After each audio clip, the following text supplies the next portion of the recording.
All right, we are now working with a sk360. Very unusual situation for me. It came with bent and broken gate pegs. So we robbed an old machine and we actually changed out the entire gate peg bar.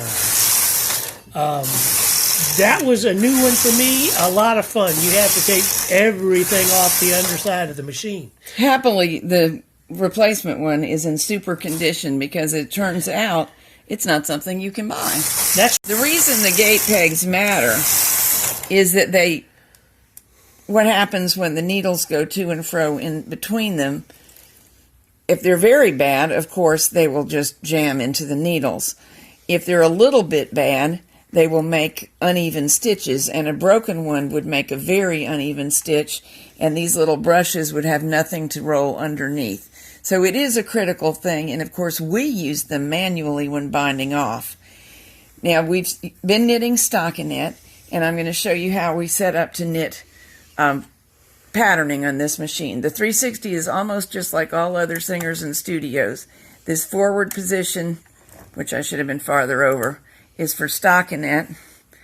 The backward position on both sides is for knitting in pattern. Then you also come over to the dial and select whichever stitch you have in mind. Let's start with tuck, then come over to the card reader. I have it set to be locked now, and you can see the pattern it will select. When I push that button, the card will be allowed to advance.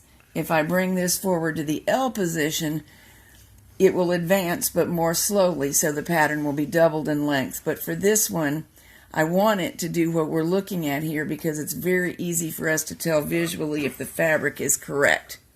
All right, now on this particular machine, we changed the gate pegs. I did some cleaning while I was in there.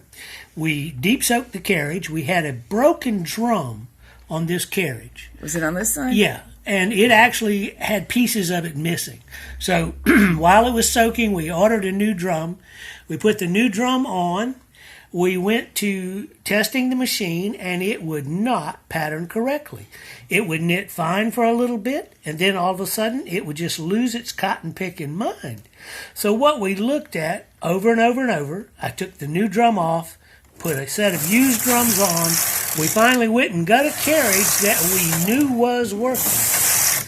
And it did the same thing on here. So, what I found out when I went in was that card reader is adjustable. Forward and back and from side to side. This particular one was slightly closer to the front of the bed on one side than it was on the other side. And we're not talking by much. A millimeter or less. Yes, microns. Now I'm going to get her to stop when she goes to the right, and I will show you. This is the Card Advance tripper. There's a bow on the back of the carriage. You can't see your finger. Okay, there's a bow on this end on the back of the carriage, just about where you see that plate. And that bow lifts this Card Advance lever. If your card reader is too far to the front, let me get my other hand where I can towards the gate peg. Yes, towards yourself as you knit. If it's too far to the front, then that riser will hit this. So what you set it is so that this tripper is just barely missing the riser when it comes across, so it doesn't strike it. And then these guys are close enough to put the pattern into the drums as zoom the knitting process. First I want to show you, this is our tuck that we've been doing.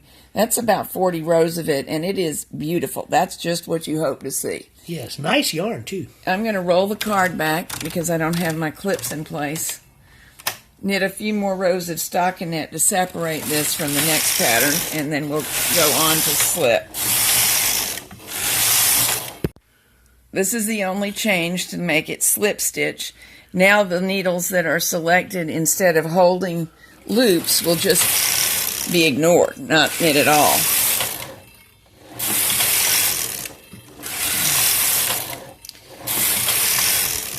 And these are so easy to see with that one by one card. And we've probably worn out several of those cards. Testing, yes. Let's see. There was something I was going to point out. I am not centered on the bed for a reason. I didn't need 100 stitches to do this test, and I've tested all parts of the bed. But on this style of card reader, both drums must pass the card reader every trip by. Otherwise, you risk a mispatterning. So it's perfectly okay to do what I've done here. Make your stitches off-center so that you don't have to make exaggerated movements in order to make sure that you're going to knit far. See, this is what she's talking about. This drum has now way cleared those fingers. There's a tripper in the middle of the carriage that clears. You can see it right there. That's that white piece. Can't see a thing. Right in the center of the bed right there. I'm going to get my indicator so I can point to it. But that tripper right there moves from side to side. There it is. Now we see. And every time it moves to the right, it clears the right drums of pattern. And every time it moves to the left. And that is activated by this slide right here that you see running underneath the feelers. There it is. It comes in, it catches, it clears the drum opposite it. When it comes back, it clears the other drum. So each time it goes back and forth, it clears a drum and puts a pattern into the drum. So if you get in a rush and you make small, quick movements that don't allow all that to happen, you'll get wild mispatterning, and it's very frustrating because it's impossible to find a mechanical reason, and that's because there isn't one. There's nothing wrong with the machine. That's right. It's doing what it's supposed to do.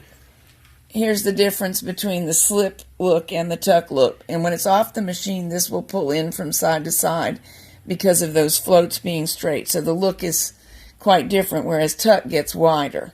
And it's doing beautifully also. Now I'm just going to do a few more rows of stockinette, and then I'll set up to do Fair Isle. On this machine, Fair Isle is called knit in.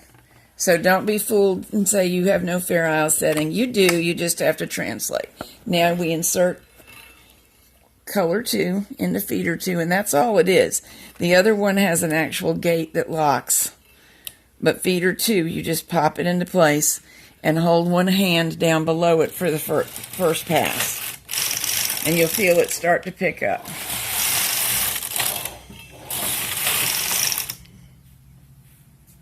We had to take a quick little break because I got a yarn tangle. I felt some resistance, and we looked around, and the green yarn and the white yarn had wrapped around each other because we don't really have them set up the way you would if you were knitting a real sweater. This is on a test table.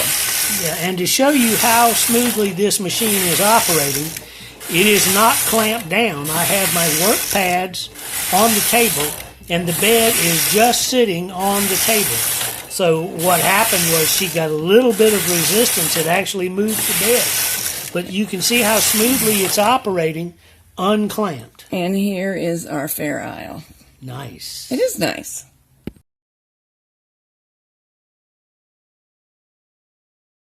Finish up, we're doing a few rows of punch lace. That's here on the dial. And it's sort of a little bit like Intarsia, but the two yarns that you use are very different in weight. So some of the stitches will be much smaller than the others, and the carriage will knit both of them on some stitches and only the thin one on other stitches, thus the laciness. Of course, this fabric is delicate. There's no help for it because you've got a thread-like yarn as part of the fabric, but it's very, very pretty, and it's working great. Let's try to get where it focuses. There we go. That's not bad. Pretty, isn't it?